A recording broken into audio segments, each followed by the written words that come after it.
proceed to our next speaker, who will be talking about healing the soil, biodiversity, and food security in an urban setting. Our next speaker grew up on the foot of the Sierra Madre, surrounded by rich flora around their suburban home in Antipolo. Today, she resides in Quezon City with her husband and three daughters, three dogs, and four cats. Wow. For the past 15 years, she has been a serious gardener, focusing her expertise in optimizing urban areas for green spaces with emphasis on soil health. She also builds gardens and microforests in the city.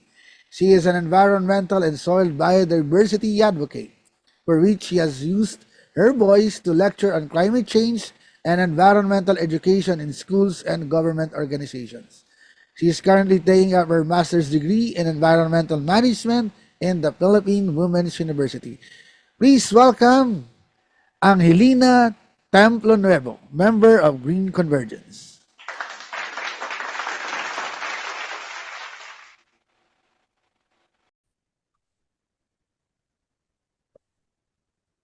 Hi, thank you for having me. I would like to share my screen.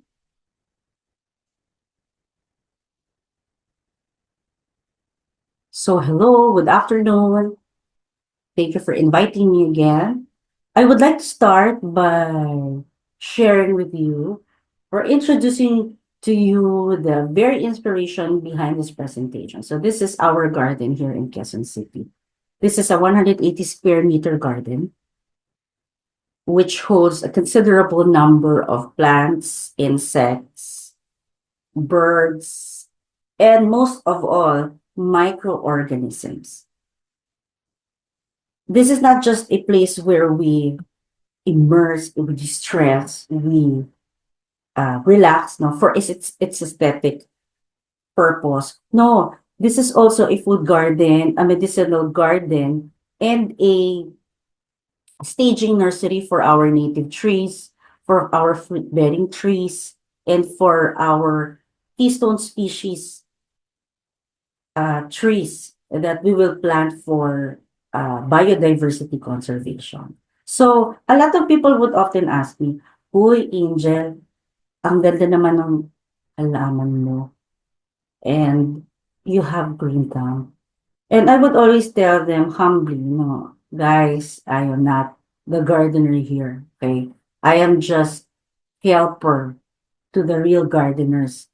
The real cowboys here, ang bida dito ay ang microorganisms in our soil. They are the ones responsible for what you see right now. I just help them, I just feed them with what they need. And when they're happy, the plants are happy, and then I'm happy. No? So this is what it looked like, the garden, when we first came here in 2022. There's nothing much to it. The soil is that of an urban soil. Um, Urban soil is a lot of things. It's called tambak in Tagalog, no? And urban soil is influenced by human activities for the purpose of urbanization, for the purpose of construction. It's usually called tambak, no, as I've said. And there are problems with tambak soil in urban soil. One of the problems is compaction. It's really hard to plant or build sustainable gardens, healthy gardens in compacted soil. Why? Because it reduces the amount of water and nutrients and oxygens that reach the plant roots. And also because it's very dense, the pores are so small and few, it's hard for the roots to grow through. There's also the problem of drainage. When you have compacted soil, you have problems of waterlogging. So, when you have waterlogging, nabubulok nasa stuck yung tubig, ang nangyayari, nagkakaroon ng pagbulok ng ugat or fungal infection, bacterial infection ng plants. So if they don't die, they are stunted. There is low soil fertility. Why? Because there is nothing, no microbial activity in the soil, and also there's low organic material in the soil. High pH level, tambak soil or I'm sorry, urban soil has high pH because of the presence of concrete materials, construction materials, no? And soils have the tendency to be very sensitive to disruptions or disturbance. Also, our urban soil is contaminated. If you dig some tambak soil, you can see their battery, light bulbs, no? What else? Discarded plastic bottles of petroleum products. So these are the contaminants that contaminate our soil. It also has organic compounds like petroleum-based fuels, products, household chemicals, and also plastics, microplastics. Our urban soil is contaminated with microplastic. And most of all, the lack of soil microbes. Because of the compaction of urban soil, it reduces the abundance and the activity of the microbes, no? And also, we have what we call the heat island effect, yung init dito sa may urban area. Because of the increased temperature, it also has an impact to the population of these microbes. Also, the construction of impervious materials, it also affects the biodiversity of these microorganisms. And when there's loss of microorganisms, no, this can promote the spread of pathogens and the antibiotic resistance of plants. And the instability of soil makes it hard for microbial networks to communicate with each other and to cooperate and to work, no? And that's the reason why it's really hard to build sustainable gardens, because of the disruption and the inability of these microbes to communicate and do their network. So we understood that in our garden. That's the reason why before we started planting plants, we decided we should build good quality of soil first. We did this by collecting a lot of tree litters, dahon na organic materials. We did this by a lot. We did a lot of composting. We did a lot of formulating biofertilizers that we DIY'd. There are lots of recipes in the YouTube, no? We know the importance of soil health. On the left side, you can see healthy soil. On the other side, you can see a unhealthy soil or tambak soil. So what is the importance of soil health? Soil health in nutrient cycling. Nutrient cycling is important because it allows the reuse and recycling of nutrients and of this organic matter, which supports life systems on Earth. This involves the exchange of nutrients from living things, between living things and non-living things, no? And it maintains the balance of nutrients in an ecosystem. In nutrient cycling, the role of the microorganisms, is very important. Why? Because they are the ones that consume, they release, and recycle these nutrients like the carbon, nitrogen, and oxygen. In our case, our carbon material came from, again, I said, leaf litter. I would ask my neighbors, "Huy, akin na lang yung ano nyo, yung inyong mga pinagwalisan." Whenever I see people doing, clipping their grass, I would collect them. I would store as much organic material as possible. My nitrogen would come from my kitchen peelings, no, from my vegetables. And I would also go to the market and ask for their vegetable waste. We do a lot of biofertigation in our garden so that we will supply the soil with more microorganisms, and we do garden management, and we employ proper soil moisture management in our garden.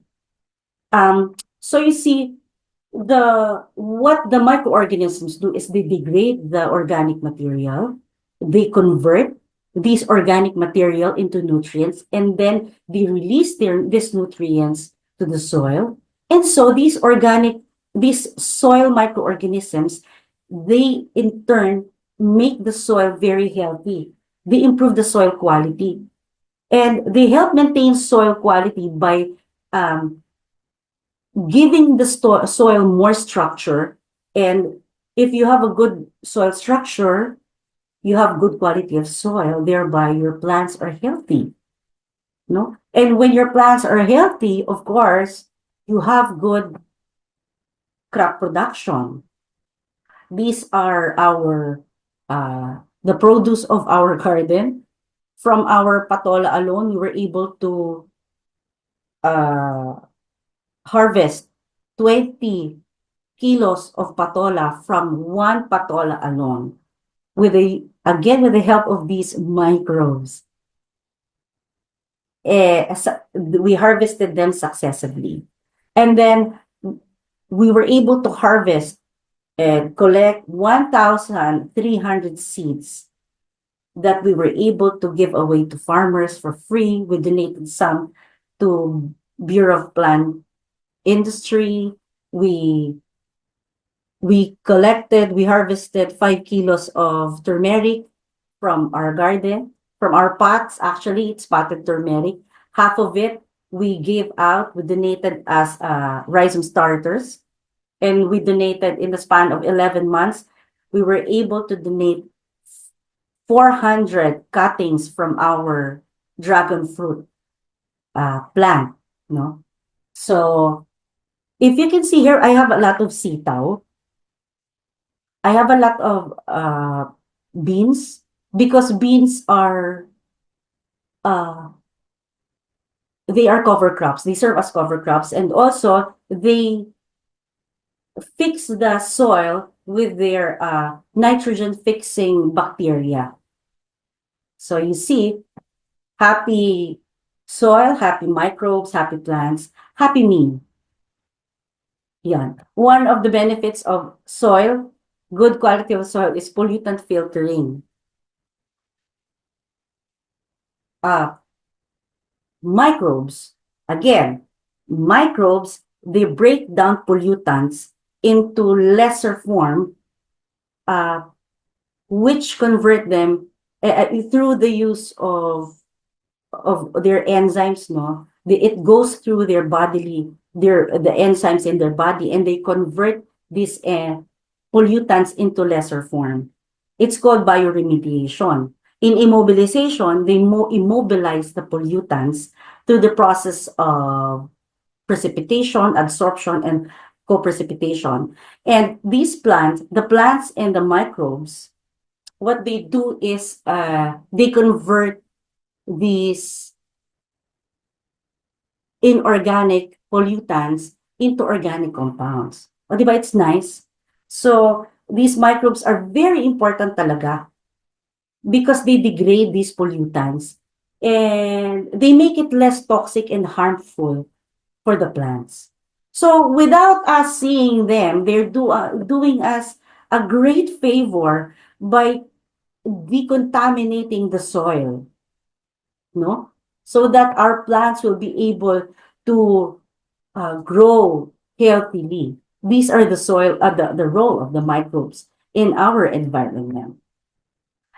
And when biodiversity in the garden is the variety of life in the garden, including insect, uh, what else? Insect, microorganisms, and plants. And when there's biodiversity of microorganisms, plants are healthy, they are able to uh, reach their full potential of growth from small plants to flowering to producing crops to producing seeds. In our garden, during the flowering stage of our plants, you see a lot of activities.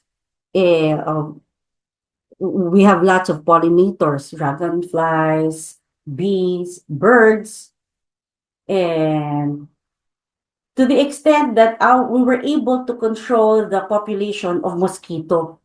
A lot of my friends would ask me sometimes, "Oy, wala bang lamok dyan sa inyo?"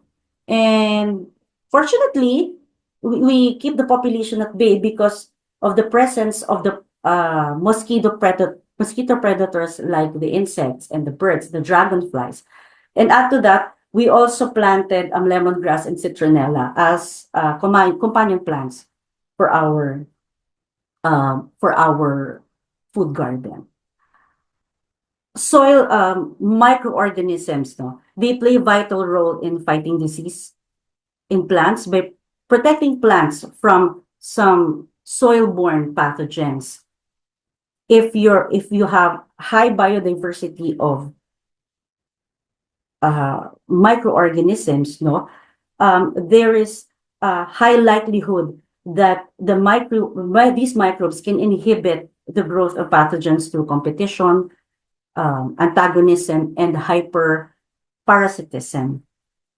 So soil biodiversity is very important for pest resistance. In our garden, we actually don't spray pesticides because there are no pests in our garden, only beneficial insects.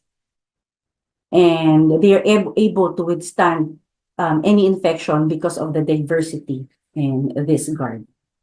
So the last is carbon sequestration. The question is, with your small garden, Angel, can you really sequester carbon? And the answer is yes. It is through the process of capturing and storing carbon from the atmosphere and um, putting it on soil. Plants absorb carbon dioxide from the atmosphere through the process of photosynthesis, diba? And they store it in soil. And they store it in soil, and they store it in their plant structure also.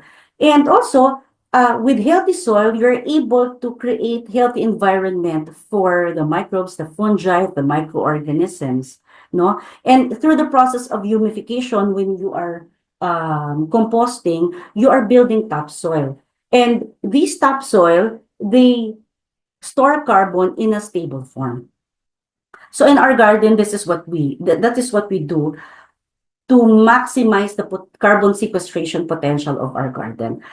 We do amend the soil with organic material.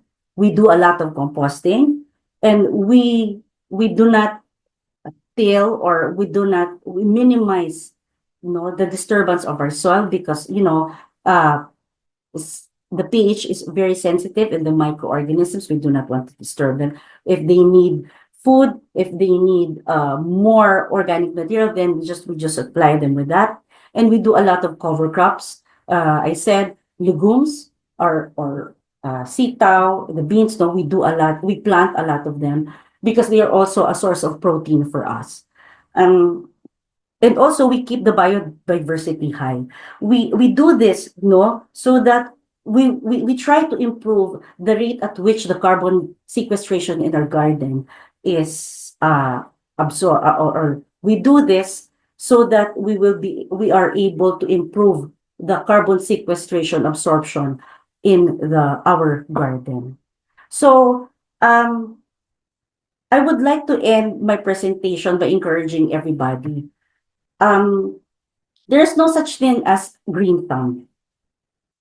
Let's give credit where the credit is due, and that is the soil microorganisms. Uh, we can build sustainable community gardens if we focus first on the very foundation of it all, which is the soil microorganism in soil. There are lots of sources, yung mga pinabalisan natin.